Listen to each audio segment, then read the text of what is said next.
আজকে চলে গেছিলাম একটু পার্লারে, তো ভ্রু প্লাক করতে আর চুল কাটতে।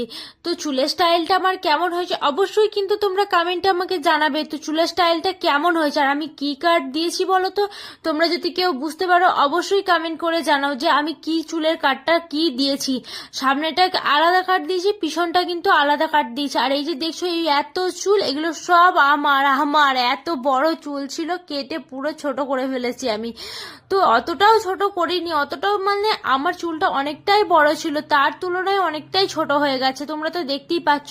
আর তোমরা কিন্তু অবশ্যই কমেন্ট করে জানাও আমি কি কাট দিয়েছি, যদি কেউ বুঝতে পারো অবশ্যই কিন্তু জানাও। আর চুলের কাটটা সুন্দর হয়েছে কি সেটাও কিন্তু জানাবে কেমন হয়েছে। তো তারপরে একটু চলে গেলাম আমি কসমেটিক্সের দোকানে, তো ওখান থেকে সোজা এখন চলে যাব বাড়িতে। তো অটো ধরে এখন বাড়ি যাব, দেখতেই পাচ্ছ এখন অটোতে আমি যাচ্ছি বাড়িতে। তো এই কসমেটিক্সের জিনিসগুলো নিয়ে এখন